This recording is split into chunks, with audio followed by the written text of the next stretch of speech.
ඔව් පස්සද්ධිය කියන්නේ ඒ වගේ අදහසක් තමයි කියන්නේ මේ. ඒක පෙන්වන්නේ ඉස්සරහාම මනුස්ස ඇති වෙන්නේ මනසේ මේ ප්‍රමුදිත බවක්. ඒ ප්‍රමුදිත බව ඊට පස්සේ ප්‍රමුදිත බව නිසා ප්‍රීතිය හට ගන්නවා කියලා කෙනෙක් බුදුරජාණන් වහන්සේ විස්තර කරන්නේ. ප්‍රමෝදය නිසා ප්‍රීතිය හට ගන්නවා. ප්‍රීතිය නිසා පස්සද්ධිය කියලා කියන්නේ. ප්‍රමෝදය, ප්‍රමුදිත බව, ප්‍රීතිය සහ ඊට පස්සේ පස්සද්ධිය කියලා සාමාන්‍යයෙන් අපි කියන්නේ සංහිදියාව කියන එකනේ. සාමාන්‍යයෙන් අපි පස්සද්ධිය කියලා කියන්නේ මේ සිත කය දෙකේ සංහිදියාව. එතකොට ඒ කියන්නේ මේ පස්සද්ධි බොජ්ජංගේ වැඩේදී තමයි ඔය ගොඩාක් වෙලාවට ඔය මේ බොජ්ජංග සූත්‍ර දේශනා කරනවානේ. ඒ බොජ්ජංග සූත්‍ර දේශනාවලදී ඒ පස්සද්ධි සම්බොජ්ජංගය වර්ධනය වෙන වෙලාවේ තමයි වැඩේදී තමයි ඇත්තටම ඔය රෝග පවා කය මේ සුව වෙන්න පටන් ගන්නවා කියන්නේ. ඒ කියන්නේ පස්සද්ධි අවස්ථාවේදී කියන්නේ දැන් මේ පස්සද්ධි අවස්ථාව කියන එක හැබැයි ඒක දැන් බොජ්ජංග මට්ටමින් කතා කරන එකක් තියෙනවා. පස්සද්ධිය කියන එක දැන් මෙහෙම හිතමුකෝ උදාහරණයක් විදිහට. දැන් සිත, කය, වචන කියන තුනේ සංහිඳියාවට තමයි එතකොට පස්සද්ධිය කියලා අපි කියන්නේ. එතකොට මේ සංහිඳියාවට පත්වෙච්ච කෙනෙක්ගේ පස්සද්ධියට පත්වෙච්ච කෙනෙක්ගේ මනස මොන වගේද කියලා අපි ඊට පස්සේ තේරුම් ගන්න යද්දී අපි ඉස්සෙල්ලාම නිකන් ඒ පස්සද්ධියට මාර්ගය කියනවට වඩා ඉස්සෙල්ලා අපි බලමුකෝ ඒ මනසේ පස්සද්ධියට පත්වෙච්ච මනසේ ස්වභාවය මොකද්ද කියලා. දැන් කෙනෙක්ගේ සිත පස්සද්ධි ස්වභාවයට පත් වුණාට පස්සේ හොයන්න පුළුවන්. දැන් මේ හිතන්නකෝ අපිට මොනවා හරි මේ අපි ආස කරන වස්තුවක් දෙනවා. මම ආස කරන මොනවා හරි වස්තුවක් දීලා අපි මම වැඩිපුර මට වටින්නේ මං ආස කරන්නේ මේ කෝප්පෙට කියලා. මේ කෝප්පෙට මං ආස කරාට පස්සේ දැන් මගේ ළඟට ඒ කියන්නේ දැන් මං ගාවට මේ කෝප්පේ පෙන්නලා මට කියනවා දැන් ඔයා ඒ කෝප්පේ ගැන කල්පනා කරන්න කියලා. දැන් එතකොට මම මේ කෝප්පේ මට පෙන්නලා කෝප්පේ ගැන මං කල්පනා කර යනවා. මං කෝප්පේ ගැන කල්පනා කර යද්දී තේරෙන්න පටන් ගන්නවා දැන්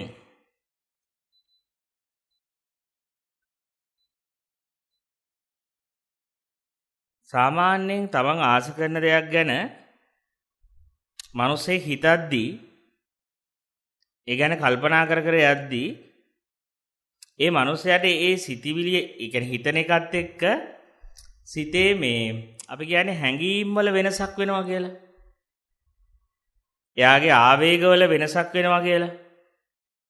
අන්න එතකොට අර එයා එහෙම තමන් කැමති දෙයට අනුව කල්පනා කරගෙන යද්දී එයාගේ අර මනසේ තියෙන සංසිඳිච්ච ගතිය නැති වෙන්න පටන් ගන්නවා. පස්සද්ධිය නැති වෙන්න පටන් ගන්නවා. ඒ කියන්නේ එයා කල්පනා කරනවා දැන් මේක මගේ කරගන්නේ කොහොමද? මේක මට අයිති කරගන්නේ කොහොමද? මේක වෙන කෙනෙක් අයිති කරගනීද? මේක තව කෙනෙක්ට අයිති වෙයිද? මේම හිතද්දි අර හිත නිකන් පිච්චෙනවා වගේ වෙන්න පටන් ගන්නවා. එහෙම කල්පනා කරද්දි මේක තව කෙනෙක්ට හම්බෙයිද? තව කෙනෙක් අතට යයිද මේක? කවුරු හරි අයිති කරගන්නේද? එයා මේක මට හැමදාටම නැති වෙයිද? ඒ කියන්නේ අපි පුද්ගලයෙක් ගමුකෝ අපි එහෙම හිතද්දි මෙයා මාව දාලා යයිද? මට මෙයා නැතුව ඉන්න වෙයිද? මෙයා හැමදාටම මාව අතහැරලා යයිද? තමන් ආස කරන පුද්ගලයා තමන් මනසින් වටිනාකමක් දීපු පුද්ගලයා ගැන මෙහෙම කල්පනා කරගෙන යද්දී හිතාගෙන යද්දී හිතට නිකන් හිර ගතියක් වෙනවා. බර ගතියක් දැනෙනවා. අර හිතේ තිබ්බ සැහැල්ලුව සංසිඳියාව නැති වෙනවා. එතකොට අපි කියනවා එයාගේ සිත තාම පස්සද්ධියටපත් වෙච්ච හිතක් නෙවෙයි. එයාගේ සිත කය වචනය සංසිඳියාවට ගමන් කළා නැහැ. එයාට යම් වස්තු ගැන හිතන්න කිව්වට පස්සේ කල්පනා කරන්න කිව්වට පස්සේ එහෙම කල්පනා කර යද්දී එක ඉමෝෂන් එළියට පයින්න ගන්නවා. එක ආවේග එළියට එන්න පටන් ගන්නවා. ඒ කියන්නේ අමුතු හැඟීම් එන්න පටන් ගන්නවා. අමුතු සතුටක්, අමුතු දුකක්, එහෙම එන්න පටන් ගන්නවා. එතකොට අන්න එතකොට අපි කියනවා ඒ කෙනාගේ මනස දැන් පස්සද්ධිය නෑ කියලා කියනවා අපි. සිත සංසිද්ධියාවටපත් වෙලා නෑ. කය වචන සිත තුන්දොරම සංසිද්ධියාවට ගිහිල්ලා නෑ. හරි ඊට පස්සේ ඇත්තටම පස්සද්ධි මට්ටමට හිත පස්සද්ධියටපත් වෙච්ච කෙනෙක් ඉන්නවා. පස්සෙත් ඒ හිත පස්සද්ධියටපත් වෙච්ච කෙනාට එයාටත් මොනවා හරි ගැන කල්පනා කරන්න කියනවා. එයාට මොනවා හරි වස්තුවක් දීලා තමන්ගේ පරණ ආස කරපු තමන් වටිනාකමක් දීපු තමන් බැඳිච්ච කෙනෙක් ගැන හරි මෙහෙම දැන් කල්පනා කරන්න කියලා කියනවා. දැන් එයාට මෙහෙම එයා ගැන කල්පනා කරනවා. එයා ගැන හිතනවා කල්පනා කරනවා එයා මට දාලා යන්න පුළුවන් අහිම් වෙන්න පුළුවන් මෙහෙම වෙන්න පුළුවන් මෙහෙම වෙන්න පුළුවන් කියලා එහෙම එයාට හිතාගෙන ගියා කියලා කිසිම දෙයක් දැනෙන්නේ නැහැ ඇතුලේ. ඇතුලේ අර අභ්‍යන්තරයේ වෙනසක් වෙන්නේ නැහැ. ඇතුලේ සිටිවිලි හිතනවා. හිතුවට කම්පණේ වෙන්නේ නැහැ. සිතේ තිබ්බ සංසිද්ධියාවේ වෙනසක් වෙන්නේ නැහැ. සිත එහෙම කම්පන වේගයටපත් වෙලා නැහැ. එතකොට අපි කියනවා එයාගේ සිත සංසිද්ධියාවටපත් වෙලා. එයා මොන විදිහට දේවල් ගැන කල්පනා කරත් එයාගේ සිතේ කලබලයක් වෙන්නේ නැහැ.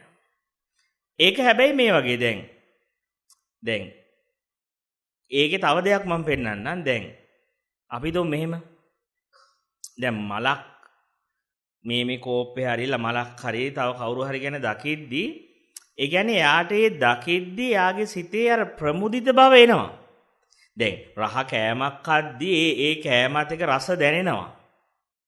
ඒක තමන් ආස කෙන දෙයක් නම් ඒක බලද්දි ඒ නාදය අහද්දි එහෙම අපි කියන්නේ මේ නාද අහද්දි දකිද්දි රස දැනෙන්නේ නැහැ කියන්නේ අපි කියන්නේ පංචේන්ද්‍රියේ පිනවීමක් නැති වෙන්නේ නැහැ. පංචේන්ද්‍රිය පින වෙනවා. ඒ පංචේන්ද්‍රිය පින වුණාට ඒ පංචේන්ද්‍රිය පිනවීමත් එක්ක ඒ දැනෙන ප්‍රීතිය සතුට දැනෙනවා ප්‍රීතියක් දැනෙනවා. හැබැයි ඒ සතුට ප්‍රීතිය දැනුණා කියලා එයාගේ චින්තනය නිසා ඒ දැනෙන සතුට ප්‍රීතිය චින්තනය නිසා වෙනස් වෙන්නේ නැහැ. ඒ කියන්නේ එයාට ඇත්තටම කිව්වොත් සතුටු වෙන්න චින්තනයක් ඕනෙත් නැහැ. ඒ කියන්නේ කිසිම චින්තනයක් නැතුව වෙන විදිහකට කිව්වොත් එයාට පුළුවන් මේ කිසිම මේ සංකල්පයක් පාවිච්චි කරන්නේ නැතුව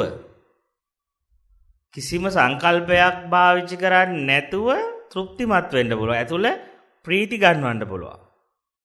ඇතුළ ප්‍රමුදිත කරන්න පුළුවන්. දැන් මම ඔබට එකපාරට මෙහෙම අප්පුඩියක් ගහලා කිව්වොත් දැන් ප්‍රමුදිත වෙන්න, දැන් ප්‍රීති වෙන්න කියලා. ඔබ හයි දැන් මොකට ප්‍රීති වෙන්නද? දැන් ඔබ වහන්සේ කියනවා ප්‍රීති වෙන්නලු. ඔබ වහන්සේ කියනවා ප්‍රමුදිත වෙන්නලු. පිපෙන්නලු. පිපෙන්න කියනවා ප්‍රමුදිත වෙන්න කියනවා තෘප්තිමත් වෙන්න කියනවා. අපි බලනවා දැන් මොකක් වෙන්නේ? මොකක්ද හේතුව දැන්? මොකක් හරි සින්දුවක් තියෙනද? කෑම කාලා අන්න එතකොට එයා ඒ කියන ඇත්තටම පස්සද්ධියටපත් වෙච්ච යෝගාවචරයට එයාට එහෙම දෙයක් අවශ්‍ය නැහැ. කියන්නේ කිසිම ඉන්ද්‍රිය පිනවීමකින් තොරව කිසිම ආයතනයක් පිනවන්නේ නැතුවත් ප්‍රීතිය ඇති කරන්න පුළුවන්. ප්‍රමුදිත වෙන්න පුළුවන්. සංසිද්ධියාවටපත් වෙන්න පුළුවන්. අපි කියන්නේ එයාට ලැබිච්ච ලෝකෝත්තර ඵලයක් ඒක. එයාට මේ ආධ්‍යාත්මික ජීවිතයේ කියන්නේ මේ ආධ්‍යාත්මික ජීවිතයක් අවුරුදු ගාණක් මේක ප්‍රැක්ටිස් කරලා වඩලා මේ භ්‍රමචර්යාවක් වඩලා ඒ වඩපු භ්‍රමචර්යාවට මේ ආධ්‍යාත්මික පුහුණුවේ ප්‍රතිඵලයක් වශයෙන් එයාට පුළුවන් කිසිම හේතුවක් නැතුව උපරිම තෘප්තියටපත් වෙලා ඉන්න. උපරිම හිත ප්‍රීතිමත් කරලා තියන්න. උපරිම සංසිද්ධියාවටපත් කරලා තියන්න. ඒ කියන්නේ හැම ක්‍රියාකාරකමක් තුළම ශූන්‍ය වෙන්න පුළුවන්. වචනවල, සිතවිලිවල ක්‍රියාකාරකම් වල ශූන්‍ය වෙලා ඉන්න පුළුවන්. ඒක තමයි එයාගේ ආධ්‍යාත්මික ජීවිතේ වඩලා ප්‍රැක්ටිස් කරලා පත් වෙච්ච තැන. ඉතින් වැඩේ තියෙන්නේ ඒක අපිට පිටායට පෙන්වන්න බෑ. දැහුවොත් එහෙම දැන් වහන්සලා මෙච්චර තරුණ කාලේ මහාන වෙලා මේක පුහුණු කළා මොකක්ද දැන්ට පත් වෙලා තියෙන තැන. ඒක අපිට අමාරුයි වචන වලින් කියන්න. ඒ වුණාට ඒ தත්ත්වෙට පත් වෙච්ච කෙනෙක් එක්ක සාකච්ඡා කරන්න පුළුවන්. ඒකත්වයට පත්වෙච්ච කෙනෙක් එක සාකච්ඡා කරද්දී එයාලා කතා කරන්නේ දුකක් පිළිබඳ. එයාලා මේ සංසාරේ අනිච්චයිවත් දුකක්වත් එහෙම එකක් කියන්නේ. එයාලා ඉන්නේ ගැඹුරු සංසිඳියාව. ගැඹුරු ප්‍රමෝදිත භවක. ඕන වෙලාවක සිත ප්‍රමුදිත කරන්න පුළුවන්, ප්‍රීති කරන්න පුළුවන්. ඕන වෙලාවක සිත සංසිඳියාවකට පත් වෙලා තියෙන පස්සද්ධියක තියෙන. ඒතින් ඒ කියන්නේ යාගේ ඇතුළාන්තේ નિરાයාස මේ බොජ්ජංග ධර්ම ටික තියෙනවා. નિરાයාසෝම යාගේ ඇතුළේ මේ උත්සාහ කළා නෙමෙයි. ඒ නිසා ඕන වෙලාවක අන්න ඒක නිසා තමයි බොජ්ජංග පිරිත් දේශනා කරන්නේ රහතන් වහන්සේලාට.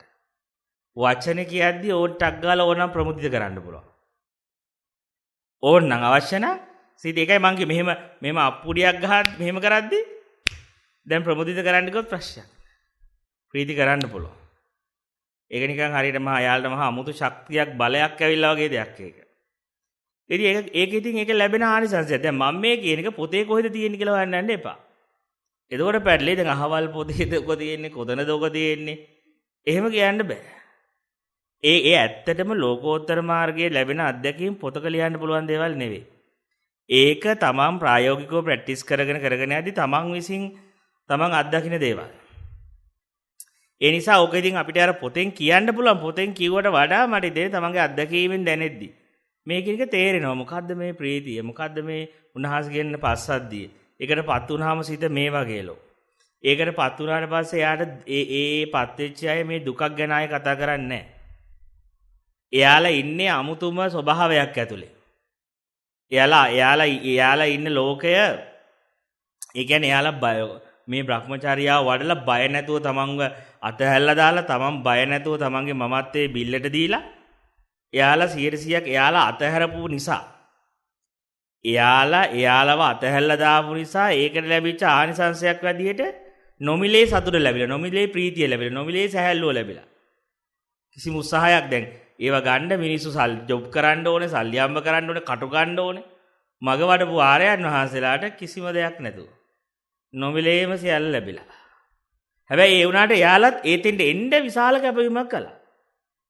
ඒ නොනවතින සතුටට නොනවතින සංසිඳියාවට පත් වෙන්න එයාලා ඒක ඉතින් අපි දන්නේ ඒ වෙනුවෙන් ආත්ම ගණන ලක්ෂ ගණන් වෙන්න ඇති. අපි දන්නේ ඒක. එයාලා ඒකට කැපවීම කළා, ඒක වීරිය කරලා, ඒකට මහන්සි වෙලා ජීවිත පරදුවට තියලා එයාලගේ අභ්‍යන්තරයේ ස්වභාවයට පරිවර්තනය වෙලා. ඒ ස්වභාවයට පරිවර්තනය වුණාට ඒ පස්සද්ධියත් අනාත්මයි. ඒක දුක නැති වුණාට ඒ වුණාට ඒක අනාත්මයි. මොකද එතන ඒ නිසා එයාලගේ තියෙන පස්සද්ධිය ඇතුලේ ආත්ම සංඥාවක් නැහැ. එයාලගේ සංසිඳියාව ඇතුලේ මමත්වයක් නැහැ. ඒක තමයි එයාලගේ තියෙන සංසිඳියාවේ තියෙන විශේෂත්වය. ඒ දැනෙන සැහැල්ලුව ඒ නිසා ඒ දැනෙන සංසිඳියාව තියාගන්න උත්සාහ කරන්නේ. ඒ සංසිඳියාව ඇති කරගන්න හදන්නේ. මොකද එයාලගේ નિરાයාසෝ එක තියෙනවා. નિરાයාස ස්වභාවයක්. ඒ නිසා එයාලට ආයාස කළා උත්සාහ කළා අරමුණු අරගෙන සංසිඳවන්න අවශ්‍ය නැහැ. ලෞකික මිනිසුගේ සිත් එහෙම නෙමෙයි. ලෞකික මිනිසුගේ සිත් එයාලා සංසිඳෙන්නේ එයාලගේ සිත කියනවා මෙන්න මේක කාහා. සිත එයාලට කියනවා මෙන්න මේක කරන්න. මෙන්න මෙයාව අයිති කරගන්න. මේ කෑම ගිහිල්ලා කන්න. මෙන්න මේ දේ කරන්න කියලා හැම වෙලෙම සිත කියනවා ඔයාට ඕන නම් සංසිඳියාවක් ඔයා මෙන්න මේ ඉන්ද්‍රිය පිනවන්න කියලා. එතකොට අපි මොකද කරන්නේ? අපි අර සිත කියන නිසා සිත මේක ගන්න මෙයාව අයිති කරගන්න මෙහෙම ගන්න කියලා සිත අපිට වදයක් දෙනවා. ඒ කියන්නේ අපිට සංසිඳිලා නැහෙනේ. අපේ සිත සංසිඳිලා නැහැ. දැන් අර සිතවිලිත් එක්ක හරි වදයක් දැනෙනවා ඇතුළට. ඇවිසිච්ච ගතිය. ඒ කියන්නේ හිතට ඒක දෙනකම්ම නිකන් ඇතුළට වද දෙනවා. ඒක අයිති කරගන්නකම වදයක් වගේ දෙනවා. දැන් මං කිව්වේ ඒකනේ. දැන් මේ පස්සද්දි බොජ්ජංග මට්ටමට ආපු කෙනෙක්ට මේ කෝප් එක අයිති කරගන්න කියලා හිතනවා විතරයි. ඒක එච්චරයි. එතනින් එහාට ආත්මීය වදයක් නැහැ. ඒ කොච්චර හිතුවත් මෙයා මට අයිති දැන් අපි මන්ත්‍රයක් වගේ කියනවාද මෙයා මට අයිති කරගන්න ඉතින් අයිති කර හිතනවා එච්චරයි. එතනින් එහාට මොකුත් දැනෙන්නේ නැහැ. හිතවිලි විතරයි තියෙන්නේ. සිතවිලිත් එක්ක ආවේගයක් නැහැ. ආවේග ශූන්‍ය වෙලා ගිහිල්ලා. ඉතින් ඒ නිසා යාලා ඒ උතුමන් වහන්සේ හරි නිදහසක ඉන්නවා. හැබැයි පෘථග්ජන හිතක් තාම බොජ්ජංග මට්ටමට සංහිදියාව වෙලා නැති හින්දා ඒ සිතට මොකද වෙන්නේ? ඒ සිතට අර එහෙම හිතද්දි අර වගේ ලොකු ආවේගයකුත් එනවා ඒක කරපම්ම කියලා. කරපම්ම කියලා ආවේගයක් ඇවිල්ලා අපි ඊට පස්සේ මේ සිත සංසිඳවන්න යනවා. සිතට අයිස්ක්‍රීම් දෙනවා, අරක දෙනවා, මේවා දෙනවා, අරව කන්න දෙනවා. දීලා හැබැයි ප්‍රශ්නේ තියෙන්නේ අපිට තේරෙනවා ඒක සංසිඳිලා තියෙන්නේ. පොඩි වෙලාවකට එයා සංසිඳිනවා. හරි දැන් දුන්න අයිස්ක්‍රීම් එක. දැන් දුන්නනේ මෙයාත් එක්ක කතා කරලා චූටි වෙලාවක හිනාවක් වෙනවා. පොඩ්ඩක් වෙලා hina වෙලා ඉන්නවා ආයෙත් එල්ල ගන්නවා. ආයෙත් එල්ල ගන්න පටන් ගන්නවා. ආයෙත් මදිය ගේන්න පටන් ගන්නවා. තව එකක් හොයපන් කියලා කියනවා. එතකොට එයා කල්පනා කරනවා ඇත්තටම මම මේ සිත සංසිඳවන්න යන්නේ. මේ සිත සංසිඳවන එක මම කරේ සිත කියන එක කරලා. සිත ඉල්ලන දේ දීලා.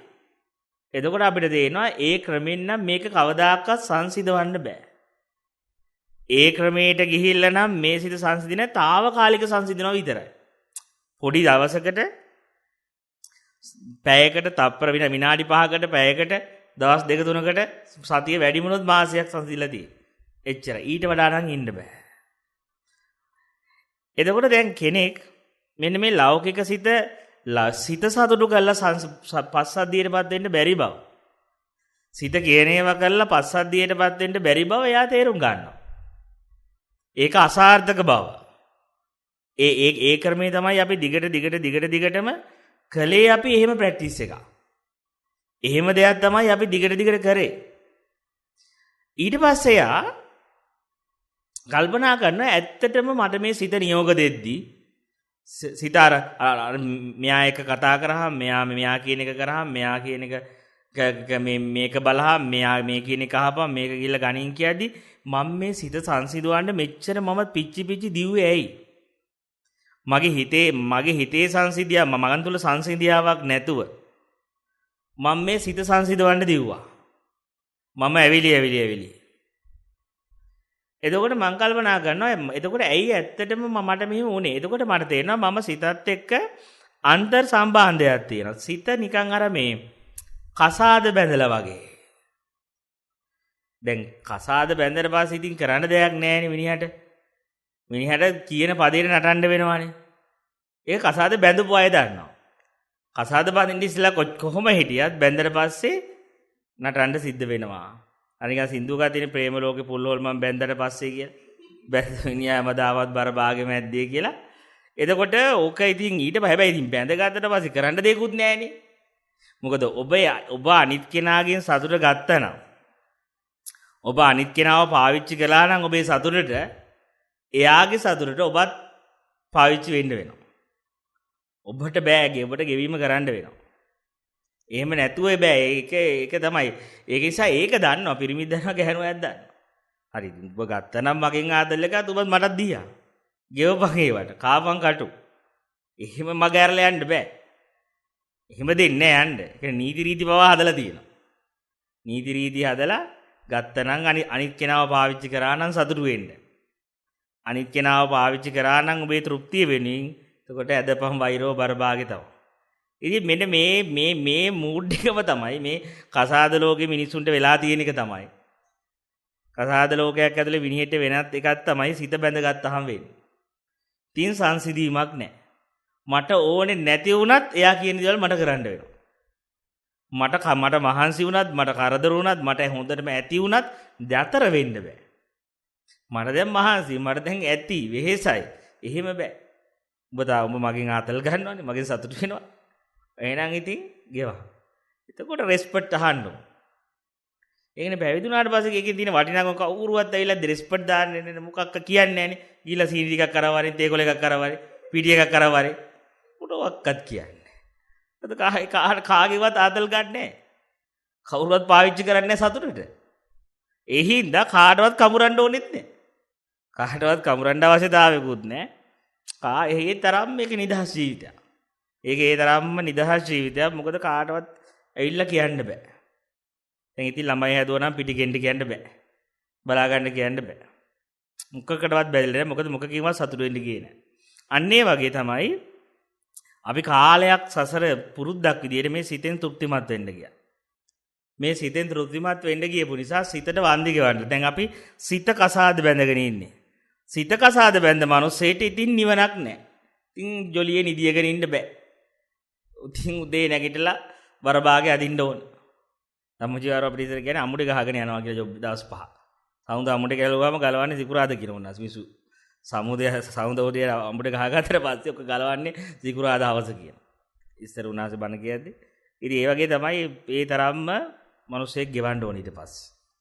ඔන්න ඔය වගේ තමයි මේ සිතෙත් ඔය ප්‍රශ්නේ වෙන්න බෑනවා. මොකද අපි හිතලා සතුටු වෙන්න පටන් ගන්නවානේ. මම මෙහෙමයි මට අරක තියෙනවා මට මේක තියෙනවා මම මෙහෙම කෙනෙක් කියලා මම සතුටු වෙන්න හිත පාවිච්චි කරනවා. මගේ සංකල්ප පාවිච්චි කරනවා.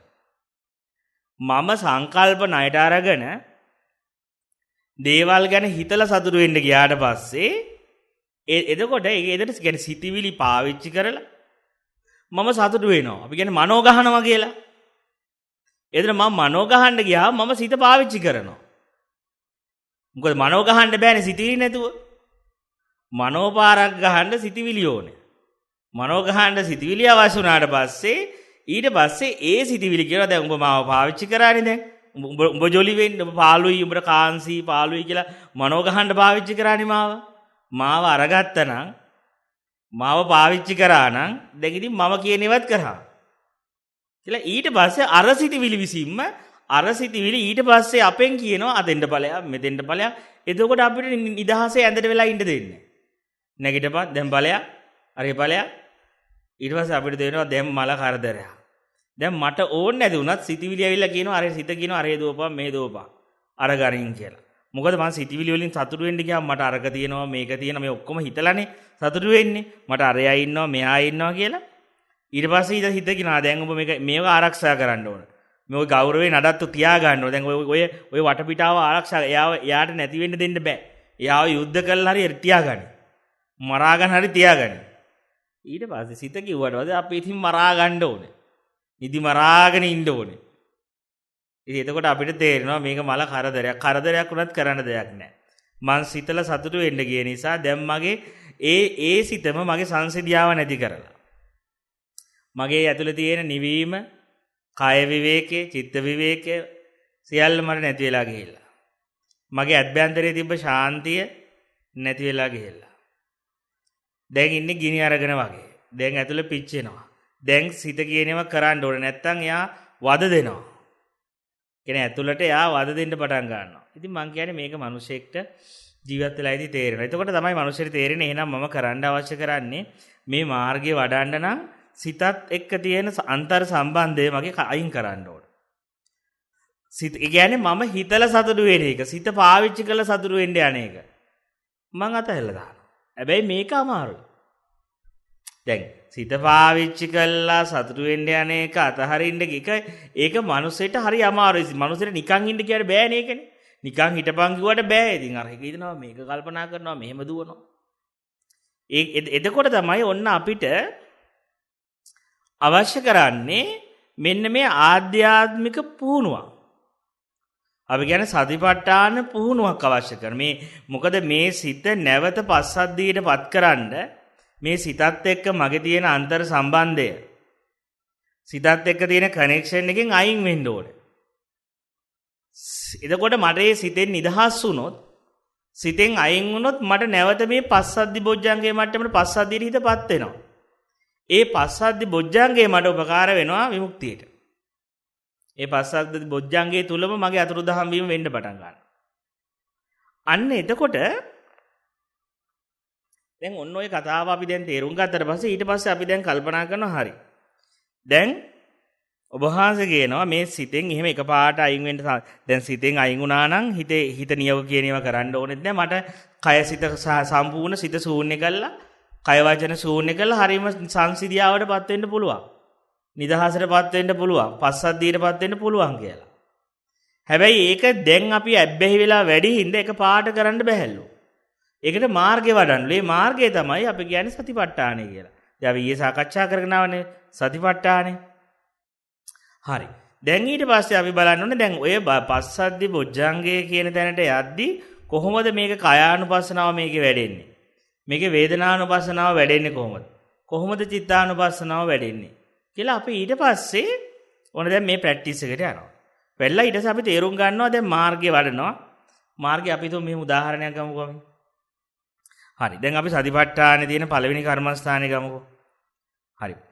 දැන් ඒ කියන්නේ දැන් සතිපට්ඨානේ තියෙන පළවෙනි කර්මස්ථානේ තමයි ආනාපාන සති භාවනාව කියන කර්මස්ථාන. ආනාපාන සති කර්මස්ථානේ බුදුරජාණන් වහන්සේ කියනවා ඒ එකම ආනාපාන සතිය තුලින් සතර සතිපට්ඨානෙ වඩන්න පුළුවන් කියලා. ඒතකොට බොජ්ජංග 7ම වඩන්න පුළුවන්. ඒතර කායානුපස්සනාව වඩන්නත් පුළුවන්, වේදනානුපස්සනාව වඩන්නත් පුළුවන්, චිත්තානුපස්සනාව වඩන්නත් පුළුවන්, ධම්මානුපස්සනාව මේ මුළු සතර සතිපට්ඨානෙම වඩන්න පුළුවන් කර්මස්ථානයක් තමයි ආනාපාන සති. එතකොට ආනාපාන සති භාවනාව තුළින් සතර මේ සතිපට්ඨානෙම වැඩෙන හැටි විග්‍රහ කරනවා කියලා බලන්න ගිරිමානන්ද සූත්‍රයේ ආනාපාන සති සංඥාව.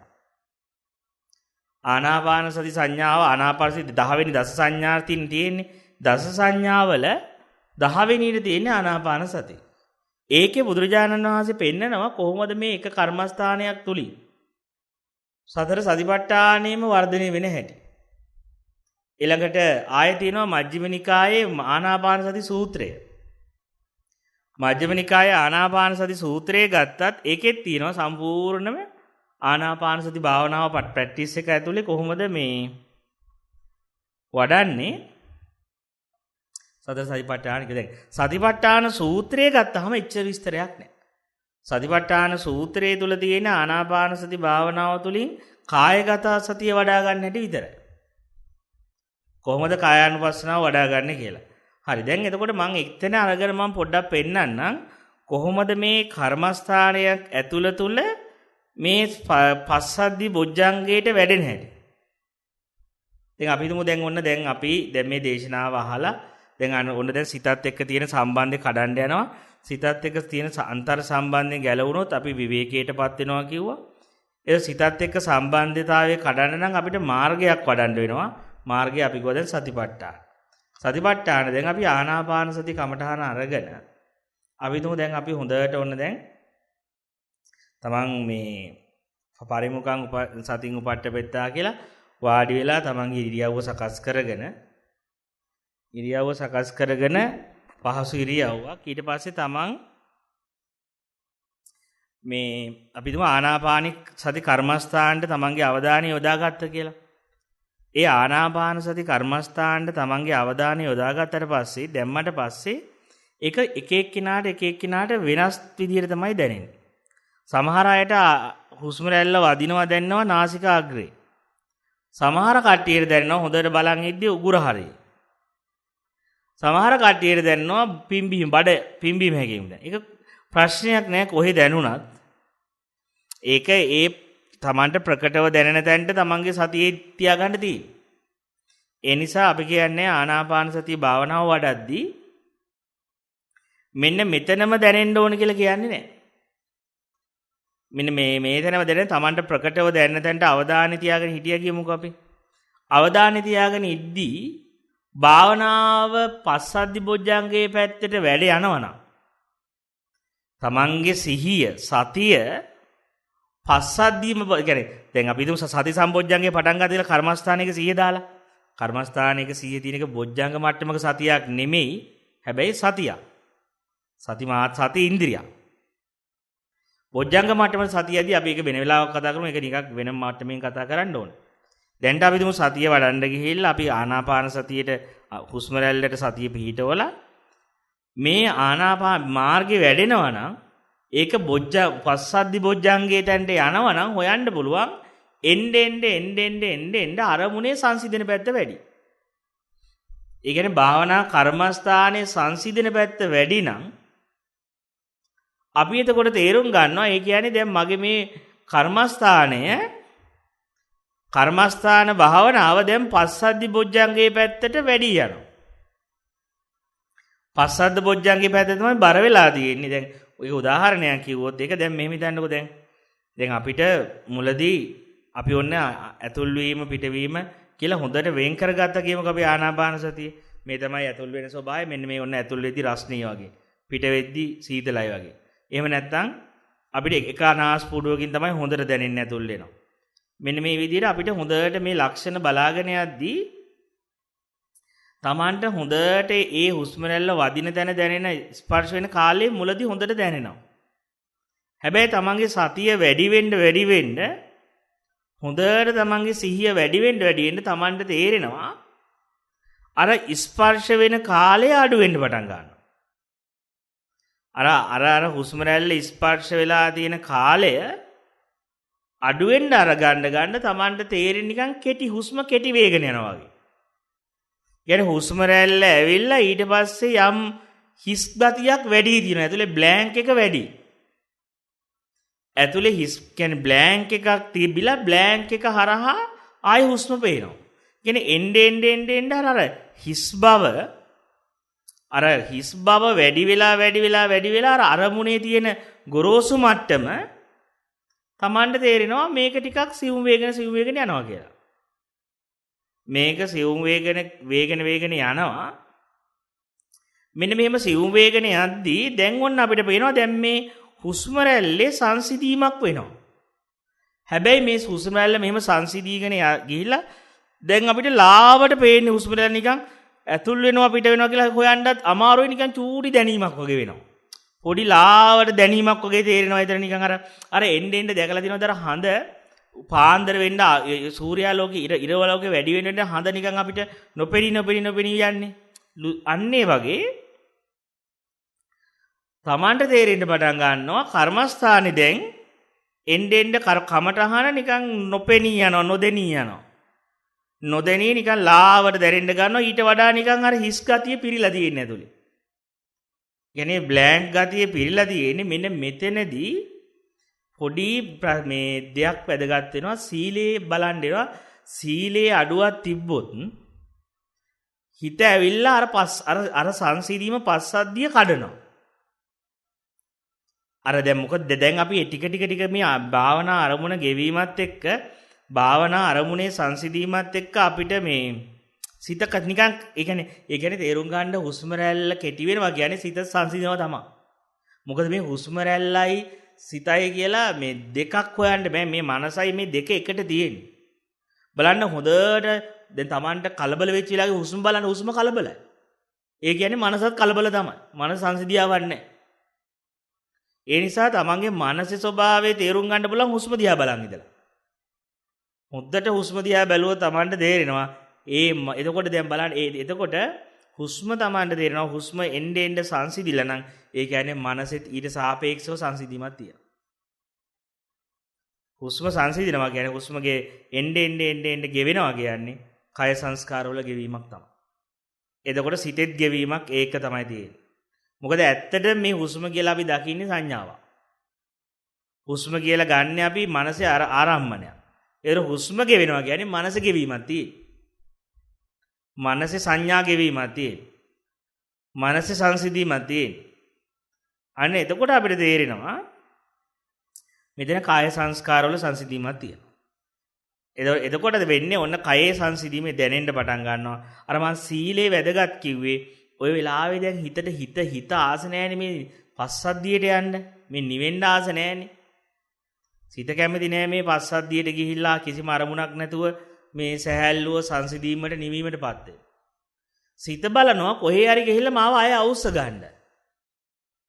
සිත අවුස්සලා අර සංසිඳීම කඩන්න බලනවා. සිත බලනවා මගේ පරණ මොනක්වත් දුෂ්චරිතයක් තිබ්බනම්. එතකොට ඕකම මතක් කරනවා. ඕක වෙනවා අයියෝ එදාර කරපු වැඩේ හරි නෑ නේද? එයාට කිව්ව වචනේ කැතයි නේද? අයියෝ මම අර වගේ දෙයක් කරා නේද මේ මිනිස්සයාට? මහා කැත වැඩ නේද මං කලේ මම පුදුම කුවකයි නේද? මම පුදුම කියලා මේක ඕකම එන්න ගන්න. ඕකම ඇවිල්ලා මෙහෙම කරා නේද? මෙහෙම කරා කියලා අර නිකම් මේ කොහෙදෝ තිබ්බේ නැති නිකම් මේ පිහියක් දික් කරපු එක. මොකද්දෝ මන්ද කරපු එක. මොකද්දෝ කරපු කාමීත්‍යාචාරයක්. මොකද්දෝ මන්ද අනිත් මිනිස්සු එක්ක පෙරදි විදිහට මම පාවිච්චි කරා නේද? කියලා මේකම ඇවිල්ලා ගැහෙන්න පටන් ගන්නවා. අන්න එතකොට තමන්ට තේරෙන්න ගන්නවා මේ සීලේ අපිරිසුදු නම් වැඩේ පස්සද්ධියට යන්න බෑ. සීලේ අවුලක් තියෙනවා නම් අර පස්සද්ධි සම්බොජ්ජංගේ දක්වා යන ගමන બ્લોක් කරනවා. අන්න ඒකයි අපි කියන්නේ මේ මහානකමට ආවට පස්සේ මේ ජීවිතයට ආවට පස්සේ පුළුවන් තරම් හෘද සාක්ෂිය වද දෙන දේවල් කරගන්න එපා කියලා. පරණ වෙච්ච දේවල් වලට කරන්න දෙයක් නැහැ. ඒක ඉතින් අපිට මොනව කරන්න දෙයක් වෙලා ඉවරනේ. වෙච්ච දේවල් වලට කරන්න දෙයක් නැහැ. ඒ ගැන පශ්චාත්තාප අපි කියන්නේ පුළුවන් තරම් තමන්ගේ ඒ පැවිද්දවත් තමන් ගත ශික්ෂාපදවත් මේවා කඩා ගන්න යන්න එපා. මොකද මේවා ශික්ෂාපද කඩන වෙලාවෙ ඒක තේරෙන්නේ නැහැ. හැබැයි පස්සේ වද විඳින්න ගියාම තමයි තේරෙන්නේ. ඇතුළ වද දෙන්න ගත්තාම ඒක අර කියනවානේ බය හතරක් පෙන්නවනේ බුදුජානන් වහන්සේ. අත්තානුවාද බය, පරාදවානු බය, ඊට පස්සේ පරානුවාද බය, ඊට පස්සේ දණ්ඩ බය, දුක්ගති බය හතරක් පෙන්නනවානේ. එතකොට එකක් එනවා එකපාරට මම අපායට යයිද? නැත්තම් මට දණ්ඩ බය, දඩුවමක් ලබයිද? මම හිරේට වැටෙයිද? මම මේ කරපු දේවල් මාට් වෙලා හිරේට යයිද? එහෙම නැත්තම් මට මිනිස්සුන්ගෙන් හැම තැනින්ම නිඳා එයිද? නින්දා පාසෙයිද කියලා ඔය තුනින්ම බේරුමා කියමුකෝ. මිනිස්සුන්ට දැනෙන්නේ නැති වෙන්න ගේම් එක ගහනවා. හිරේට යන්නේ නැතුව පගාවක් හරි දීලා බේරෙන්න පුළුවන්. හැබැයි එතකොට අපායේ නැහැ කියන ආගමකට ගියාට පස්සේ ඒකෙන් හරි ගැලවෙන්න පුළුවන්. හැබැයි තමන්ගේ ආත්මය වද දෙන්න ගන්නවා රැයට ඉස්සේ. ගිනි ගන්න ගන්නවා ඊට පස්සේ පුදුමාකාර විදිය ඇතුළට වද දෙන්න ගන්නවා. ඒ ඇතුළත වදින් ගැලවෙන එක ලේසි නෑ. ඒකයි කියන්නේ අපි තමන් පැවිදි වෙනවා හරි මේ යෝගාවචර ජීවිතයට ආවට පස්සේ ඒක ඇතුළතදී පුළුවන් තරම් චූරි දෙයක් වෙන්න යද්දි බුදුහාරු කියන්නේ ලොකු වැරදක් විදිහට දකින්න කියලා. කුඩා අනු කුඩා ශික්ෂාවල බය දකින්න කියලා. චූටි එකක් වෙන්න යද්දි මහා ලොකු මහා දෙයක් වෙන්න යනවා වගේ හිතලා ඒක හදා ගන්න කියලා. පොඩි දෙයක් වෙන්න යන්නේ. ඒක ලොකුවට බලනවා. මොකද ඒක විතරයි දින අපිට මොකද ඒක තේරෙන්නේ භාවනාවට යද්දි. භාවනාවට ගිහිල්ලා අර පස්සද්ධි සම්පෝඥංග වලට යා ගන්න බෑ. අරක වද දෙනවා. කොච්චර කළත් අර සංසිඳීමක් නැහැ හිතේ. හිතේ නිවීම නැහැ. මොකද ඕනවට වඩා මේක විනාශ කරගන්න. තමන්ගේ. ඒ නිසා අපි කියන්නේ ගත්ත ශික්ෂාපදයට ගරු කරන්න. එහෙම නැත්නම් නොකර හිටියොත් ඔක වද දෙන්නේ නැහැ කවදාක. ගත්තනම් ශික්ෂාපදයක් ආරක්ෂා කළා නම් ඒකට ගරු කරන්න. ඒකේ ශික්ෂාවේ පිළිටන්න. මොකද ඒක භාවනාවට සම්පූර්ණ ඩිරෙක්ට් සම්බන්ධයක් තියෙනවා. මොකද එහෙම නැත්නම් උද්දච්ච කුක්කුච්ච නීවරණ එනවම තමයි. උද්දච්ච කුක්කුච්ච නීවරණ ඇවිල්ලා මේක ගලවන්න බලනවා. මේ නීවරණ සිත ඇවිල්ලා මේ කියන්නේ හිතේ පශ්චාත්තාපය. උද්දච්ච කුක්කුච්ච කියලා කියන්නේ මුසංසුක්කම සහ පසුතැවෙන ගතිය. කුකුස් කරන ගතිය. ඊළඟට සැක කරන ගතිය. මම වගේ කෙනෙක්ට හරියයිද මම මෙහෙම කළා දිනවා මට පුළුවන් වේද මෙතෙන්ට යන්න මම පව්කාරියද පව්කාරේ. ඒ නිසායි අපි කියන්නේ ඒ නිසා එතනදී අපි තේරුම් ගන්න ඕනේ දැන් යෝගාවචරයක් වශයෙන් ඇත්තට මෙහෙම අපි අදින් වැරදි වෙලා තියෙන්න පුළුවන්. හැබැයි බුදුරජාණන් වහන්සේ කියන්නේ මෙන්න මෙච්චර කාලයක් සිල් ලැකින්න ඕන භාවනාව හරියන්න කියලා. මෙන්න මෙච්චර කාලයක් ශික්ෂාපද ආරක්ෂා කරලා තියෙන්න ඕනේ කියලා සමහරට මම දැන් ගන්න සීලේ මට ඊළඟ සම්පස්සද්ධියට සමාධියට උපකාර වෙන්න පුළුවන්. සමාධි සම්බොජ්ජංගයට පස්සද්ධි සම්බොජ්ජංගයට ප්‍රීති සම්බොජ්ජංගයට උපකාර වෙන්න පුළුවන්. ඒ නිසායි කියන්නේ සීලේ පිරිසුදුව තියාගන්න. සීලේ කැලල කර හදා ගන්න එපා. ශික්ෂාපදවල ගෞරව මේ ඒක ආරක්ෂා කරගන්න. අන්න එතකොට දැන් එතකොට ওই ගැටලුවෙන් ඉවරයි. එතකොට මොකද ඔය හිත නිවිගෙන යද්දි ඕව තමයි එන්නේ ඉස්සරහට. ඕව ඇවිල්ලා පුළුවන් තරම් අර ශාන්තිය කඩන්න හදන්නේ. ඉතින් මේ විදිහට අපි හිතමු දැන් ඔන්න අපි එහෙම කුකුසක් එනවනම් ගුරුවරයා ළඟට ගිහිල්ලා පාපෝච්චාරණය කරලා අලුත් නැවත සිල් සමාදන් වෙලා. නැවත තමන් සීලයක් හරි සමාදන් වෙලා ඊට පස්සේ නැවත ගියොත් ඒකෙන් ගැලවෙන්න ටිකක් පුළුවන්. එහෙම නැත්නම් ඒක අර ගොඩාක් වෙලාවට ගිහියයට පස්සද්ධියට යන්න ලේසි. පැවිදියට ගොඩක් අමාරුයි. මොකද පැවිදිය අරන් තියෙන ශික්ෂාපද ප්‍රමාණය වැඩිනේ. ඒතර කැඩෙන ප්‍රමාණය ගැන තමන්ගේ අතේ ගිල්ටියක් ඉන්න ප්‍රමාණයත් වැඩි. තමන්ට වර්ධින ප්‍රමාණයත් වැඩි. මොකද මම ගෞරව වැඳුම් පිදුම් ගන්න ගෞරව සීලයක් අරන් තියෙනවා. මම ඒකට ගරු කරලා නැහැ. ඉතින් අන්නේ නිසා ඒක ගැන පොඩ්ඩක් අර අපි සැලකිලිමත් වෙන්න වෙනවා භාවනා කරගෙන යද්දී. මොකද එතකොට තමන්ට තේරෙන්න ගන්නවා. මොකද අනිත් එක තමයි පස්සද්ධි බොජ්ජංගයට යන්නේ ආහාරයත් බලපානවා. ඒ සීලයේ බලපෑමක් තියෙනවා. ඊට පස්සේ ඔය පස්සද්ධි බොජ්ජංගය ගැන විස්තර කරද්දී කියන්නේ ආහාරයේ පවා ආහාරයත් ඕනට වඩා දරත ආහාරයක් ගත්තොත් ඒක පවා මේ භාවනාවට බාධා වෙනවා පස්සද්ධියට. කය දෙකේ සැහැල් සිත කය දෙකේ සැහැල්ලුවට සංසිද්ධියාවට යන්න. ඒ නිසා ඒ තමන් ගන්න ආහාර පවා ප්‍රත්‍යවේක්ෂා කරන එක සහ ආහාර මේ ඒ කියන්නේ ඒක ගොඩාක් දුෂ්කර ආහාර ගන්න කියලා කියන්නේ ඒකත් කරදරයක් කියලා. උනට වඩා දුෂ්කර ප්‍රතිපදාවල් ලබන අයටත් පොඩ්ඩක් අමාරුයි මේ පස්සද්ධිය කියන සැහැල්ලුවට යන්න. ඒ කියන්නේ මධ්‍යස්ථ වීමක් ගැන පෙන්වන්නේ. ඉතින් කොහොම හරි අපි හිතමු දැන් මේ විදිහට අපි මේ ශික්ෂාපද වල ප්‍රශ්නයක් තියෙනවා නම් සමාදන් වෙලා මම දැන් දිගට මෙහෙම භාවනා කරගෙන යද්දී මම කරගෙන යන කර්මස්ථානේ කරගෙන යද්දී පෙන්නනවා මේ පස්සම්බයං කාය සංකාරං අසසිස්සාමිති සික්කති පස්සම්බයං කාය සංකාරං පස්සසිස්සාමිති සික්කති කියලා.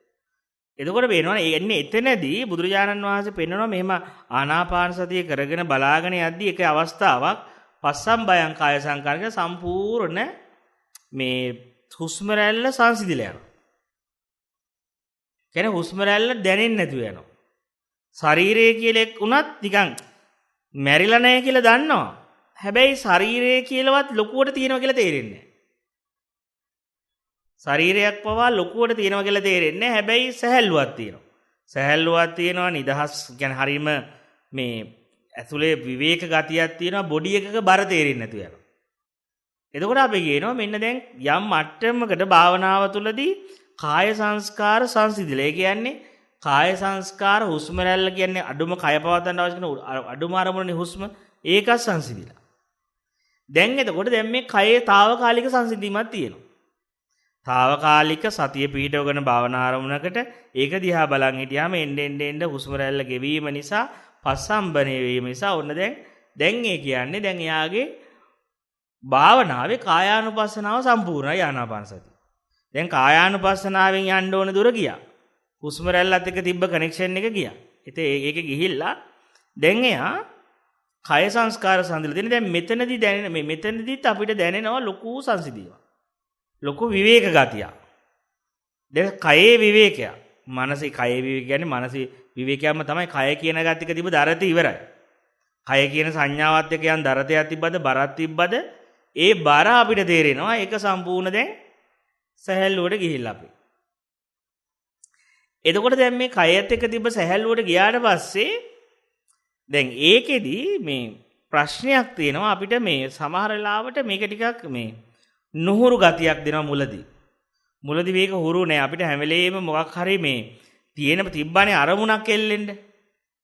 මොකක් හරි අරමුණක් තිබ්බ කය තිබ්බ දැන් කය කියලාවත් ලොකුවට තේරෙන්නේ නෑ.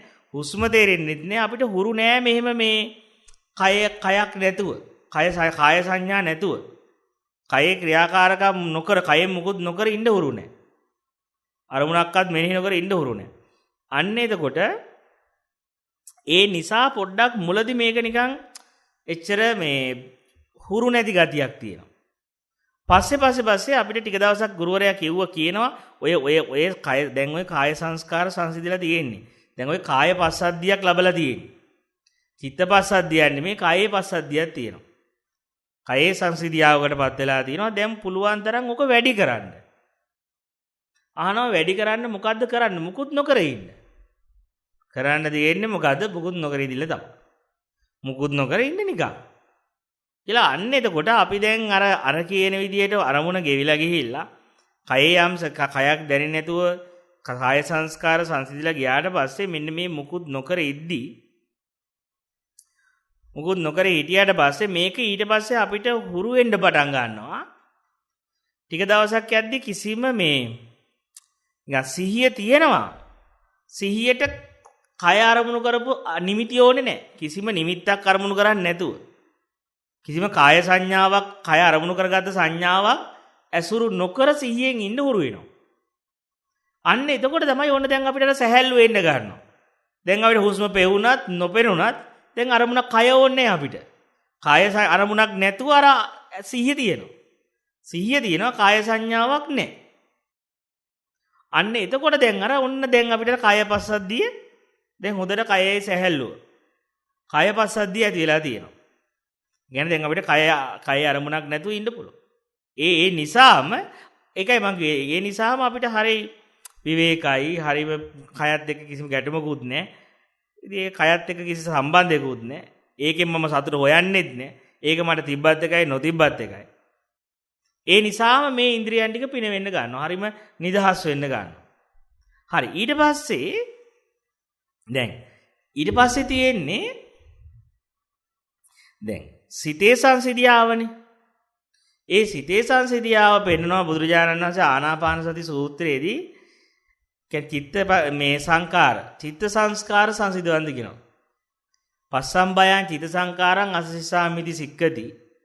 පස්සම්බයං චිත්ත සංකාරං පසසිසාමිති කියලා බුදුජානන් වහන්සේ කියනවා මේ චිත්ත සංස්කාර ආනාපාන සති භාවනාව කරගෙන යන යෝගාවචරයා ඊළඟට තියෙන්නේ මේ සිත සංවර කරන්න. සිත සංසිඳවන්න. සිත පස්සම්බනේ කරන්න. ඔන්න ඔය සිත සංවර පස්සද්ධියටපත් කරන තැනදී තමයි බොජ්ජංග මට්ටමේ පස්සද්ධි සම්බොජ්ජංගේ අපිට දැනෙන්නේ. පස්සද්ධි සම්බොජ්ජංග මට්ටම අපිට තේරෙන්නේ ඔය කියන චිත්ත සංස්කාර සංසිඳිච්ච තැනදී. ඒ චිත්ත සංස්කාර සංසිඳිච්ච තැන දැන් අපි උදාහරණයක් මම මෙහෙම ගන්නකො දැන් ඔන්න අපි දැන් කියවනේ ඉස්සෙල්ලාම භාවනා කරගෙන යන යෝගාවචරයා ආනාපාන සතියෙන් පටන් අරන් ඒක පාවිච්චි කරලා කය සංස්කාර සංසිඳෙව්වා කියලා හුස්ම රැල්ල ගෙවෙන තැනටම ගිහිලා අරමුණක් නැතුව කය අසුරු නොකර 100 ඉන්න හුරු කරගත්තා. 100 හිරගත හුරු කරලා දැන් අපි කියනනේ ඔතන ටිකක් ඉන්න හුරු වෙන්න කියලා. පැයකමාරක් අපි කියනවා අරමුණක් නැතුව 100 ඉන්න කියලා කියනවා. ඉන්න ගියාට පස්සේ දැන් යාගේ සංසිඳීමත් එක්ක එන්න ටික යාට තේරෙන්න පටන් ගන්නවා මේ එයාගේ නිකන් මේ අපි කියන්නේ සමහරලාවට ඔලික එකපාරට මේ කරන්ට් එක වදිනවා වගේ. කරන්ට් විදුලි සැර යනවා වගේ එකපාරට ගැස් එනවා. ගැස්සි නිකන් එන්න සමහරලාවට ලොකු මේ මුළු ඇඟේම නිකන් තමාට තේරෙන්න පටන් ගන්නවා හිරිගඩු පිපෙනවා වගේ අමුතුම විදියේ ප්‍රීතියක්. ඒ කියන්නේ තමාන්ට තේරුම් ගන්න දැන් කිසි හේතුවක් නැහැ මුකුත් නැතුව මේ සහැල්ලු ඉන්නේ. හැබැයි මෙන්න මේ හැම මස් පිඩුවක්ම ටිකක් වයිබ්‍රේට් වෙන්න පටන් ගන්නවා. වයිබ්‍රේෂන් එකක් එන්න ගන්නවා. ඒ කියන්නේ මේ නිකන් අපිට නිකන් අර මේ හිනහාවක් එනවා කිසිම හේතුවක් නැහැ. අපිට තේරෙන්න ගන්නවා හිනාගෙන අපි අර කෑ ගහහා ගන්න එක නෙවෙයි. නිකන් අපේ නිකන් මද සිනහාවක්. ඒ කියන්නේ හරියටම මේ මද සිනහාවක් එන්න පටන් ගන්නවා. ඒ කියන්නේ මේ මස් පිඩු ඔක්කොම රිලැක්ස් වෙලා ගිහිල්ලා මස් පිඩු ඔක්කොම අර මේ වේදනානාශකයක් පාවිච්චි කරා වගේ. වේදනානාශකයක් පාවිච්චි කරා වගේ Tamanට තේරෙනවා මේ මස් පිඩු රිලැක්ස් වෙන්න ගන්නවා. මේ ඔක්කොම මස් පිඩු රිලැක්ස් වෙන්න පටන් අරගෙන මේවා නිකන් නලියර හැබැයි නලියන්නේ හරිම ප්‍රීතියි. හරිම එතකොට මේ සිත පවා තේරෙන්න ගන්න සම්බාහණය වෙනවා වගේ නිකන් සම්පූර්ණ මේ සිත මේ ශරීරය ඊට පස්සේ එත්තර මෙතන මේ ආස්වාසයක් ප්‍රාසාසයක් කියලා එකක් තේරෙන්නේ නැහැ. තේරෙන්නේ ආස්වාදයක් විතරයි තියෙන්නේ. මුළු භාවනාවම කියන්නේ ආස්වාදයක්. මුළු භාවනාවම කියන්නේ සැමරීමක්. එතකොට එයා එන්නේ හුස්ම බලන්නේ නෙමෙයි එයා එන්නේ ආස්වාදේ කරලා යන්නේ. ආස්වාදේ විඳලා යන්නේ. මොකද එයාට වාඩි වෙන්නලා ටික වෙලාවක් යන්නේ අරක ජොයි වෙන්න ගන්නවා. වැඩි වෙලා ආයේ නිකන් කයට හිත ගත්ත ගමන් මෙන්න වැඩි වෙලා යන්න ඉස්සෙල්ලා ඒක ටිකක් හුරු කරගත්තට පස්සේ ඒ ප්‍රීති පරිසංවේදී අසීසාමිති සික්කති ප්‍රීති පරිසංවේදී පස්සීසාමිති සික්කති සුඛ පරිසංවේදී අසීසාමිති සික්කති සුඛ පරිසංවේදී පස්සීසාමිති කියලා බුදුහාඳුරෝ දැන් මේ හරියට එද්දි ඔන්න දැන් අරමුණේ වේදනානුපස්සන හරියට ඇවිල්ලා තියෙන දැන් ප්‍රීති මට්ටමක ඉන්නේ. දැන් වේදනානුපස්සනාව භාවනාවේ වැඩෙන්නේ දැන් කායානුපස්සනාව ඉවරයි දැන් ප්‍රීති පරිසංවේදී සුඛ පරිසංවේදී මට්ටමට කර්මස්ථානෙ මෙහෙම වැඩිගෙන යද්දී වර්ධනය වෙගෙන යද්දී මම දන්නේ ඒක කරලා බලන්න නිකන් ඒ දවස්වල අපි මේ ප්‍රීති පරිසංවේදී හරිය වැඩෙද්දි භාවනාවේ සුඛේ එන්න ගත්තාම අපි පිපිලා ඉන්නේ.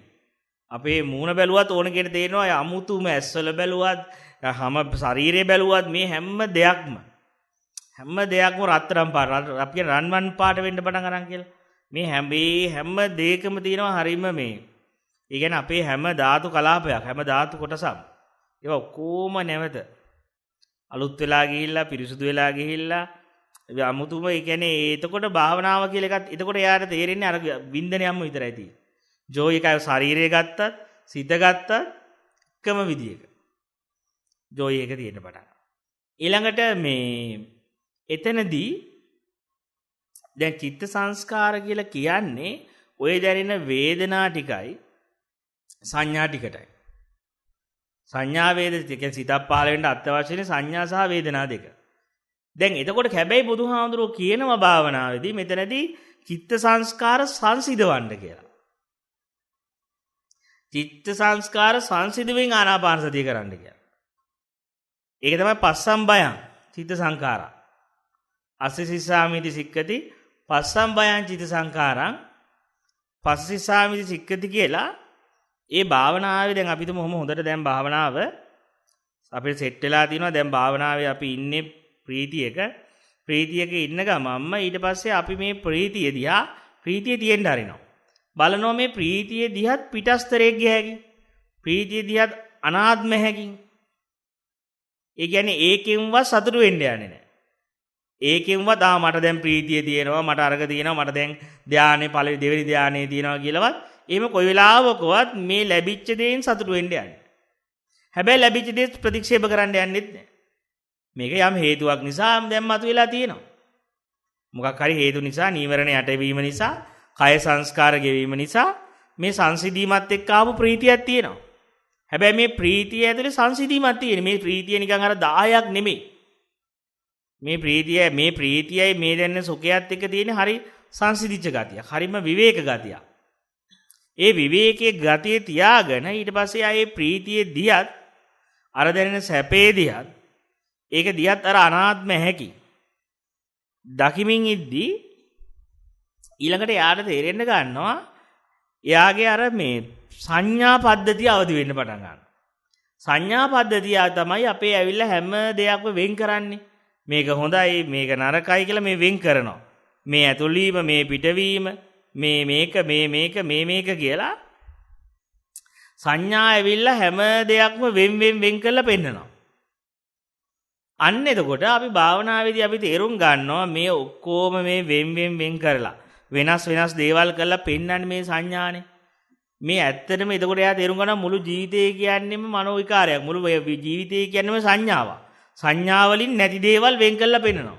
ඔබ මම හොඳ නරක ආස්වාස ප්‍රාස්වාස ඇතුල්වීම පිටවීම මේ ඔක්කොම සංඥාවල ප්‍රශ්නයක්. මේ සංඥාවලින් තමයි මේ ඩුවලිස්ටික් එකක් හදන්නේ. ද්වි ස්වභාවයක්ම. නැතුව මේ එතකොට මම තේරුම් ගන්නවා මේ ඔක්කොම ඔබයි මමයි ළඟ දුර උස මිටි මේ හැම දෙයක්ම සංඥාවක ප්‍රශ්නයක්. මේ මුළු ලෝකෙම කියන්නේ සංඥාවක් විතරයි. මේ ජීවිතය කියන්නේ සංඥා මාත්‍රයක් විතරයි. අපි මේ රැවටිලා තියෙන ලෝකයක් තියෙනවා කියලා බුදුහාමුදුරු පෙන්නන්නේ සංඥාව කියන්නේ මිරිගුවක්. මිරිගුව තුල තියෙන ප්‍රශ්නේ මිරිගුව තුල වතුර තියෙනවා කියලා පෙන්නනවා. පෙන්නුවට එහෙම දෙයක් නැහැනේ. ඒක පෙන්නනවා විතරයි. ආන්ගේ වගේ කියන මේ හැම සංඥාවක්ම මොනවා හරි දෙයක් තියෙනවා. හරි වැරද්දක් තියෙනවා. හොඳ නරකක් තියෙනවා. මෙලොවක් පරලොවක් තියෙනවා. මේ හැම දෙයකම සංඥාව ඇවිල්ලා දේවල් හැම දෙයක්ම කඩලා වෙන් කරලා පෙන්වනවා. ඒතර තේරුම් ගන්න මේ හැම වෙනස්කමක්ම සංඥාවල ප්‍රශ්නයක් විතරයි. මේ මුළු ජීවිතේම කියන්නේ සංඥාවල මිරිගුවක්. මේ අපේ මුළු ජීවිතේම කියන්නේ මිරිගුවක් විතරයි. සංඥාවක් විතරයි.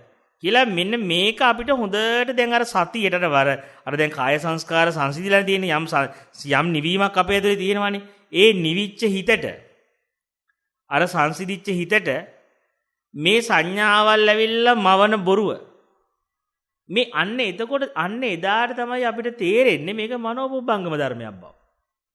එතකන් අපි හිතාගෙන එකක් විතරයි තියෙන්නේ. ඔතෙන්ට භාවනාවේ ඔතෙන්ට සතියෙන් ඔතෙන්ට ගියපු යෝගාවචරය තමයි දන්නේ මේක සිහිනයක් බව. මේක මනෝලෝකයක් බව. එහෙම නැත්නම් අනිත් ඒවා අපි හිතාගෙන ඉන්නේ බනහලා. එහෙනම් මේක මුකුත් නෑ අරක නෑ මේක නෑ කියලා සිතවිලි මාට දැන් මෙතනදී හිතනවා නෙමෙයි. මෙතනදී සතිය හරහා ප්‍රතිපදාව කරා ගිහිල්ලා මේ මිරිගු ස්වභාවය දකිනවා. සතිය. මේ ලෝකේ හටගන්නේ කොහොමද? ලෝකේ පවතින්නේ කොහෙද? මොකද්ද මේ ලෝකය කියලා කියන්නේ? ලෝකය කියන්නේ හුදු ප්‍රඥාප්තියක් විතරයි. පැනවිල්ලක් විතරයි. සංඥා මාත්‍රයක් විතරයි. මිරිගුවක් විතරයි. කියලා ඔන්න ඔතන භාවනාවේදී ඔන්න ඔක හම්බෙන්න ඔය මට්ටම තේරෙන්න අපි කිසිම සංඥාවකට වටිනකමක් දෙන්නේ. කිසිම සංඥාවක් එක්ක විශේෂයක් දෙන්නේ. නිකන් හුදු සංඥා මාත්‍රයක් විදිහට ඒව නැති කරන්න යන්නේ තව සංඥාවකින්. නැති කරන්න යන්නේ නැහැ. ඒක සංඥා මාත්‍රයක් කියන නුවණින්. ප්‍රඥාවකින් දැක්මක් තියෙන. සිහි නුවණක. ආන්ගේ දැක්මත් එක්ක අපිට අර කියන වේදනාවයි සංඥාවයි දෙකම හුදු සංඥා මාත්‍ර දෙකක් විතරයි. දැනීම් මාත්‍ර දෙකක් විතරයි කියලා මෙන්න මේකට විශේෂයක් නොදී මේක මේ සංඥා වේදනා දෙක දිහත් පිටස්තරයේගේ හැඟීමෙන් බලද්දී සිහිය තියෙනවා. ඒත් විශේෂයක් කරන්නේ නැතුව බලාගෙන යද්දී මෙන්න මේ දෙකේ සංසිඳීමක් එන්න පටන් ගන්නවා. මේ දෙක සංඥා සහ වේදනාවල යම් ගෙවීමක් වෙන්න ගන්නවා ටික. ඒව උපාදානෙ නොවෙන්න ගන්නවා. ඒක ගෙවීමක් වෙන්න ගන්නවා. ඒ දෙකත් සංසිඳීගෙන යද්දී අන්න එතකොට අපිට බය හිතෙනවා. මොකද දැන් නිකන් සරුංගලයක නූල කඩලා ගිහිල්ලා වගේ. දැන් නිකන් සරුංගලේ නූල කඩලා ගියා වගේ. ඒ කියන්නේ මම අල්ලන් හිටියන්නේ මෙතන සංඥාවකින් මම මෙතන ඉන්නවා කියලා. දැන් ඉන්නවා කියලා අල්ලන්න සංඥාවකුත් නැහැ. ඒකත් කියන්නේ කිසිම තැනක පිහිටන්න බෑ දැන්. නිකන් ගලණයක් තියෙන්නේ. ඒ කියන්නේ භාවනා කරාගෙදි දැන් තේනවා නිකන් මේ කිසිම එන සංඥාවක් වේදනාවක්වත් ඉස්සර මේ සංඥාවල් එක්ක අල්ලගෙන හිටියනේ සංඥාවක් අල්ලන් ඒකේ කතන්දරයක් ගෙතුවානේ. දැන් නිකන් මේ අපිට තේරෙනවා දැන් මම මේ කියන එක භාවනා කරපු අයට තේරෙයි නේද? මේක මේ හිතලා ගන්න පුළුවන් දෙයක් නෙමෙයි. මේ මට්ටමට භාවනාවේ ගිහිලා තියෙනවා නම් භාවනාවේ මෙන්න මේ මට්ටමට සතිය වැඩිලා තියෙනවා නම් තේරෙයි අපිට මේ කිසිම තැනක රැඳෙන්න බැරි වෙනවා. ඉස්සර එන අරමුණක් එද්දි අල්ලගෙන හිටින ළමයා කියන අරමුණ පොඩ්ඩක් අල්ලන් හිටියා. ඒක අල්ලගෙන කතන්දරයක් ගෙතුවා. දැන් එනවා මොනවා එනවද දන්නේ නැහැ. මේවා ළමයාද මේ ගෙදරද කියලා මුකුත් නැහැ. ඔහේ ගලනවා කොහි තැනකවත් බෑ. කූණ්‍යක් ගහ ගන්න බෑ. පීට ගන්න බැරුව වෙනවා. අන්න එතකොට පොඩි බයක් එනවා ඇතුලෙන්. මොකද දැන් මට එහෙම පිහිටන්න බෑ කිසි අරමුණක. තනිකර වේගයකට අහුවෙලා. තනිකර ගලණයක් ඇතුලේ තියෙන්නේ. තනිකර ගලණය ඇතුලේ එතකොට තමන්ට තේරෙන්න ගන්නවා මේ සංඥා වේදනා ටික සංඥාවල දැන් මේ සංඥා වෙන් කරලා අඳුර ගන්න බෑ මේ වේදනාද මේ සංඥාද මේක නිකන් හරියට අර දැන් මෙහෙම දන්නු කර අපි අර මේ ඔය පිරිවෙන් වල ඉන්න කාලෙත් තිබ්බා ඒක. පිරිවෙන් වල ඉස්කෝලේ යන කාලේ පිරිවෙන් වල දීම ගොඩක් මම දැක්ක දෙයක් තමයි කවුරු හරි නිකන් කේලම් කියන කෙනෙක් ඉන්නවනම් මොනවා හරි අනිත් අයගේ වැරදි කරන කෙනෙක් ඉන්නවනම් කරන දේ තමයි ගිහිල්ලා මේ රැයට බෙඩ් ෂීට් එකක් දාලා දඩබඩ ගාලා ගහනවා ඔක්කොම. බෙඩ් ෂීට් එකක් දාලා එතකොට දන්නේ බෙඩ් ෂීට් එකක් දාලා ගැහුවට පස්සේ කවුරු ගැහුවද දන්නේ බෙඩ් ෂීට් එකක් දැම්ම කියලා ඇඟට ගහකට ගිහලා දැම්මා. ගාලා ගියාට පස්සේ උදන්නේ කවෙන්ද ගුටි කෑවේ දන්නේ කොහෙන්ද වැදුනා ටිකක් මූණක් දීලා තියෙනවා. කොහෙන් වැදුනද දන්නේ. මොකක් වුණාද දන්නේත් නැහැ. ඔන්න ඔය වගේ නිකන් අපිට සිද්ධ වෙන්න පටන් ගන්නවා නිකන් භාවනාව කියලාද මෙහෙන් යනවා මොනවා වෙනවද දන්නේ මේවා. සංඥාද හොයන්නත් බෑ වේදනාද හොයන්නත් බෑ භාවනා කරනවද දන්නේ නැහැ නැද්ද කියන්නේ මොන සද්දද හොයන්නත් බෑ. මොකද්දෝ මන්ද අචාරුවක් වෙන්න ගනවා වදිනවා එහෙන් යනවා මෙහෙන් කරගෙනවා නිකන් හරීම නිකන් විකාරයක් කොහෙන් මොනවද මේ කියලා තේරෙන්නේ නැති මට්ටමකට එනවා භාවනාව නිකන් ගිහිල්ලා නිකන් වැටෙනවා ගිහිල්ලා අමුතුම වමනයක් මට්ටමකට. අපිට වෙන් කරගන්න බෑ කිසි දෙයක් වෙන් කරන්න තේරෙන්නේ නැහැ නිකන් ඔන්න ඔය වගේ මූඩ් එකකට භාවනාවේ ගියාට පස්සේ එතකොට දැන් අපිට හැබැයි පස්සේ අපිට විශේෂකුත් නැහැ මොකක් ආවත් ඔක හොයන්න යන්නෙත් නැහැ වැඩිපුර. නිකන් ඔක්කොම නිකන් ගලණයක් තියෙන්නේ කොතනකවත් පිටක් ගන්න බැරි වෙද්දි සතියේ පිටක් ගන්න බැරි වෙද්දි දැන් ඊට පස්සේ Tamanට තේරෙන්න ගන්නවා දැන් Taman ඉන්නවා කියලා කියන්නවත් පිටන්න සංඥාවක් ගන්න තැනක් නෑ. මම මෙතන ඉන්නවා කියලා පනව ගන්නවත් මේ මොහොත කියලා පනව ගන්නවත් තැනක් හම්බෙන්නේ. ඒකත් හුදු සංඥාවක් විතරයි ඒකත්. ඉන්නවා කියලා දැනීම පවා සංඥා මාත්‍රයක් විතරයි. මේ මෙතන ඉන්නවා කියලා ඒක පවා ගෙවෙන්න පටන් ගන්නවා. ඒක පවා සතියට අහු වෙනවා ඒකෙත් ගෙවිලා. ඒකත් ගලණයක් තියෙනවා. මෙන්න මෙතනදී තමයි අර මරණ බය එන්න පටන් ගන්නවා. මරණ බයෙන්ද පටන් ගන්නවා. අන්න එතනදී ජීවිත ආශාවක් තියෙනවා නම් ඔතනින් එහාට සංසිඳින්න යන්න බෑ. ඔතනින් එහා පස්සද්ධියකට යන්න ඕන නම් කය සිත කය දෙකේ යන්න ඕන නම් ජීවිත ආශාව අතහරින්න ඕන. ඔතනින් එහා භාවනාවේ ගැඹුරකට යන්න ඕන නම් සියලු බලාපොරොත්තු අතහරින්න ඕන. ප්‍රාර්ථනා අතහරින්න ඕන. මොනම අපේක්ෂාවක් තිබ්බත් ඔතනින් එහාට යන්න බෑ බය හිතෙනවා. මොනවා හරි තැනකටපත් වෙන්න ඕන නම් කෙනෙක් වෙන්න ඕන නම් ලෞකික බලා හෝ ලෝකෝත්තර බලාපොරොත්තු තියෙනවා නම් බලාපොරොත්තු ප්‍රාර්ථනා අපේක්ෂා මොනවා තිබ්බත් යන්න හිර කරන උතදී බය හිතෙනවා. ඒ නිසා ජීවිත ආශාවත් අතහැරලා කාය ජීවිත ආශාව අතහැරලා දාලා නිවන ගැන තිබ්බ බලාපොරොත්තු අතහැරලා දාලා සම්පූර්ණ තමන් ඇත්තටම නිකන් මරණයක් පිළිගැනීමක් වගේ අත්දැකීමක්. සම්පූර්ණ මේ සිත අතහරිනවා. නිකන් සරුංගලයට නූල කඩලා යන්න දෙනවා. සරුංගලේ මෙහෙම නූල කපලා යන්න දෙනවා. ඒ කියන්නේ ඒතර කියන්නේ දන්නේ නැහැ කොහේ ඇයිද කියලා. මට මොනව වෙනවද නැද්ද දන්නේ නැහැ. මෙතනින් එහාට මම ඉදීද නැද්ද දන්නේත් නැහැ. මම ඉන්නවද නැද්ද නැහැ. අන්න උතනදී මම දැකලා තියෙනවා සමහර කට්ටිය නිකන් කියන්නේ අඬනවා. කියන්නේ ඒ කෑ ගහනවා අඬනවා. මොකද එතනින් එහාට බයයි පනින්න. දන්නේ නැහැ එහා පැත්තේ මොකද තියෙන්නේ කියලා. දැන් තියෙන්නේ අඬනවා, බය හිතෙනවා. මොකද දැන් දෙන්න තියෙන්නේ මුළු ආත්මෙම දීලා දාන්න තියෙන්නේ. මුළු ජීවිතේම දෙන්න තියෙන්නේ. මම මේ ආයේ කියනවා මේක ඔබ හිතේ අහයිද මොනවද මේ කියන්නේ කියලා. හැබැයි බය මෙහෙම අත්දැකීමකට මුහුණ දෙන්න වෙනවා. ඒක සාව විපස්සනා ඥානවල බයතුපට්ඨා ඥාන කියලා කියන්නේ. ඒක අපි මෙතෙන්ට ඇදලා ගන්න නැතුව මොකද මේ මාතෘකාව පැත්තේ මොකද ඒක විස්තර කරන්න ගියොත් අපිට තව පැත්තකින් මේක විග්‍රහ කරන්න වෙනවා මේ අත්දැකීම. ඉතින් මෙන්න මේ වගේ අත්දැකීමක් චිත්ත සංස්කාර ගෙවෙද්දී සංසීදීගෙන යද්දී සංඥාවල් ටිකයි වේදනාවල් ටිකයි ගෙවුනහම මමයට පීඩන දැනන්නේ නැති වෙනවා. විඥාණයට පැවැත්මක් නැති වෙනවා. විඥානේ කය අරමුණු කරන් හිටිය ඒකත් දැන් ගැලවලා දැම්මා. දැන් එයා සිත අල්ලන් හිටිය සංඥා වේදනා ටිකක් දැන් ඒකත් උපාදාන නොකර ඉන්නවා. ඒකත් නොඅල්ලා ඉන්නවා. ඒකටත් ගෙවෙන්න දෙනවා. ගෙවෙන්න දුන්නාට පස්සේ අන්න එතකොට අපිව නිකන් ගිහිල්ලා වැටෙන්නේ මම කියලා පිහිට ගන්න බැරි හැබැයි අනන්ත අහසකට. අනන්ත අවකාශයක් වගේ දෙයකට. ඒ කියන්නේ ඒක සරුංගලේ කඩලා ගියා. අනන්ත අවකාශයකටම අවකාශයක් කියලා හැඩයක් ගන්නත් බෑ එතන. එහෙම කරන්න බැරි. හැබැයි මේකදී මේකට පුරුදු වෙන එක අරකටත් වඩා අමාරුයි. අර මුලදී අර හුස්ම රැල්ල නැතිලා ගිහලා පොඩි නුහුරු ගතියක් ආවනේ. මේකෙදි සිතත් නැතුව ශරීරයත් නැතුව සිතත් නැති ස්වභාවයකට අවදි වීමක් තියෙනවා. අන්න එතන තමයි ඔය බොජ්ජංග මට්ටමේ පස්සද්ධිය හම්බෙන්නේ. බොජ්ජංගමේ මට්ටමේදී සාකච්ඡා කරන පස්සද්ධි සම්බොජ්ජංග මට්ටම තියෙන්නේ මෙන්න මේ සිතත් අතහැරිච්ච තැන. ඒ සිතත් අතහැරිච්ච තැන එන වීරයට තමයි වීරය සම්බොජ්ජංග මට්ටම කියන්නේ. නිකන් බ්ලැන්ක් වෙච්ච හිතක් වගේ නිකන්. හිතක් කියොත් එක වැරදි. නිකන් එහෙම සංඥා වේදනා ගෙවිච්ච සිතක්. ඒ ගෙවිච්ච හිත තුළ වැඩෙන වීරයක් තියෙනවා. ඒකට කියනවා මේ බොජ්ජංග වීර සම්බොජ්ජංගය කියලා. ඒ එතරම්දි දැනෙන සංසිද්ධි තමයි කියන්නේ පස්සද්ධි සම්බොජ්ජංග කියලා. ඉතින් අන්න ඒ වගේ අර ඔය මේ බොජ්ජංග මට්ටමේදී ගැන කතා කරද්දී ඔන්න ඔය වගේ තැනකදී තමයි අපිට සාකච්ඡා කරන්න වෙන්නේ මේ බොජ්ජංග සාකච්ඡා කරනවා නම් සතිපට්ඨානේ මෙන්න මේ ඔන්න ඔතන ඉඳලා තමයි ඒකට අපිට බොජ්ජංග පස්සද්ධිය කතා කරන්න වෙන්නේ සාකච්ඡා කරන්න වෙන්නේ.